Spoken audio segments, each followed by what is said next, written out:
नवंबर में होने वाले उपचुनाव 4 सीटों पे बरनाला, गिद्धड़वाह, चब्बेबाल और डेरा बाबा नानक के चुनाव जो हैं बेहद ही दिलचस्प और सियासी जो है इस समय उसने पूरे तरीके से भगा दी है। कारण क्या है कि ये 4 सीटें कहने को तो 4 सीटें हैं, लेकिन इस बार जो उम्मीदवार पार्टियों की तरफ से उतारे गए हैं इनको लेकर कहीं ना कहीं हर पार्टी की तरफ से पूरा दम ठोका जा रहा है कि इन 4 सीटों पे जीत हासिल करके आने वाले समय के लिए जो आने वाले जो विधानसभा चुनाव होंगे उसके लिए वो तैयारी शुरू कर देंगे। कांग्रेस की अगर बात की जाए तो इस समय कांग्रेस की तरफ से 4 उम्मीदवार उतार दिए गए हैं चारों सीट के ऊपर। कांग्रेस ने इस बार 2 जो है राजा वड़िंग ने अपनी पत्नी अमृता वड़िंग को जहां टिकट दिलाने में कामयाबी हासिल की है, वहीं अगर सुखजिंदर रंधावा की बात की जाए डेरा बाबा नानक से वो 2002, 2012, 17 और 22 में 4 बार वो विधायक रह चुके हैं। डेरा बाबा नानक सीट लगातार जो सुखजिंदर रंधावा जीत हासिल करते आए हैं और अब वो एमपी बन चुके, लोकसभा चुनाव में भी उन्होंने बड़ी जीत हासिल की है। अब ऐसे में उनकी धर्मपत्नी जितेंद्र कौर को जो है इस बार कांग्रेस की तरफ से टिकट दी गई है। जब टिकट बंटवारे की बात शुरू हुई तो कहीं ना कहीं हालांकि इसको लेकर परिवारवाद का आरोप जो है वो लगता नज़र आ रहा है। कांग्रेस की टिकट बंटवारे पे ये साफ नज़र आ रहा है कि परिवारवाद पूरे तरीके से झलक रहा है। हालांकि लोकसभा चुनाव में भी ये कहा जा रहा था कि राजा वड़िंग अपनी पत्नी को लोकसभा चुनाव के लिए बठिंडा से उतार सकते हैं, सुखजिंदर रंधावा की पत्नी का भी जिक्र शुरू होता, लेकिन इस बार विधानसभा चुनाव में दोनों की पत्नियां इस बार चुनावी जंग में उतर गई हैं। हम बात करेंगे आज डेरा बाबा नानक सीट की। अहम सीट है, इसलिए भी अहम सीट है क्योंकि धुरंधर इस बार जो है इस सीट पर उतरे हैं।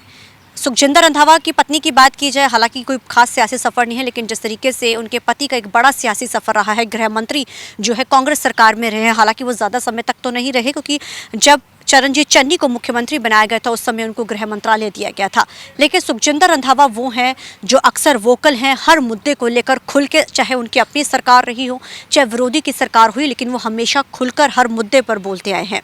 सबसे ज़्यादा जो मुद्दा अक्सर जो जेलों का मुद्दा हो, चाहे फिर पंजाब में गैंगस्टर का मुद्दा हो, इन मुद्दों को लेकर सुखजिंदर रंधावा ने बड़े वोकल और खुलकर बोला है। बेअदबी मामले की बात की जाए, ये ऐसे कुछ मुद्दे हैं जिसको लेकर सुखजिंदर रंधावा ने इन मुद्दों को लेकर जहां अपनी एक अलग से छाप और छवि बनाई थी, वहीं जो है अब उनकी पत्नी जो चौन मैदान में उतर चुकी है। अब ऐसे में उनके लिए बड़ी जो एक चुनौती है कि किस तरीके से वो अपनी जो इस सीट पे लंबे समय से जो वो जीतते आ रहे हैं, उनकी पत्नी भी इस सीट पे बड़े बहुमत के साथ जीत हासिल करे। 2022 के चुनावों में जहां आम आदमी पार्टी ने पूरे पंजाब में 92 सीट्स यानी 92 सीटों के साथ एक बड़ी जीत हासिल की थी और पहली बार हुआ था पंजाब के इतिहास में किसी पार्टी ने इतने बड़े लीड के साथ पंजाब में जीत हासिल की थी। अब ऐसे में लेकिन डेरा बाबा नानक सीट की बात की जाए तो सुखजिंदर रंधावा ने वहां पर इस लहर के तहत भी जीत हासिल की थी। अब ऐसे में सुखजिंदर रंधावा की जो पत्नी है उसके ऊपर एक बड़ा जो दाव है जो पार्टी की तरफ से खेला गया है, कहीं ना कहीं कांग्रेस इस चीज़ को लेकिन बिल्कुल वो है कि इस सीट के ऊपर जिस तरीके से सुखजिंदर रंधावा का दबदबा रहा है, कांग्रेस का दबदबा रहा है कि उनकी पत्नी जितेंद्र कौर भी इस बार बड़ी जीत हासिल करेगी। जितेंद्र कौर की अगर बात की जाए, जिस तरीके से उसको सीट पे उतारा गया है, अगर आम आदमी पार्टी की बात की जाए तो उनकी तरफ से इस सीट के ऊपर जो है रंधावा ही, जो उनका सरनेम लगता है गुरदीप रंधावा, के ऊपर जो दाव है वो खेला गया है। और अगर भाजपा की बात की जाए तो डेरा बाबा नानक से विधायक जो है सुखजिंदर की पत्नी जहाँ खड़ी हुई है, वहीं अगर जितेंद्र कौर को जहाँ सीट दी गई है, वहीं भाजपा की तरफ से जो सीट दी गई है वो रवि करण कालो को इस बार मैदान में चौन मैदान में उतारा गया है।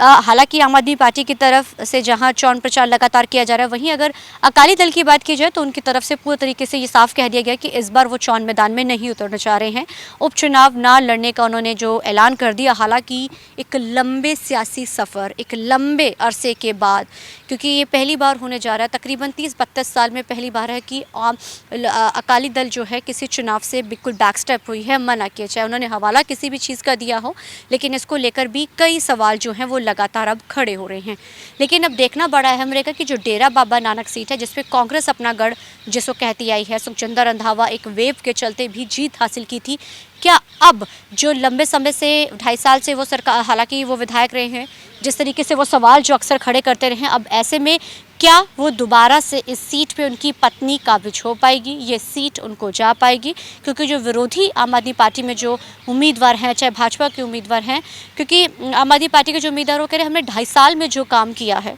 उन मुद्दों को लेकर हम लोगों के बीच में जाएंगे। इसके साथ ही वो परिवारवाद का भी जिक्र जो है, चाहे भाजपा है चाहे आम आदमी पार्टी है, इस चीज़ को लगातार उठा रही है। कहते परिवारवाद का दबदबा क्यों है, कांग्रेस एक ही परिवार को क्यों टिकट वहाँ से देती है? सवाल कई जो है पार्टियों की तरफ से, हालांकि जब भी कोई चुनाव होता आरोप प्रत्यारोप ज़रूर होते हैं, लेकिन देखना बड़ा अहम रहेगा कि डेरा बाबा नानक जो सबसे अहम सीट है, क्या एक बार फिर से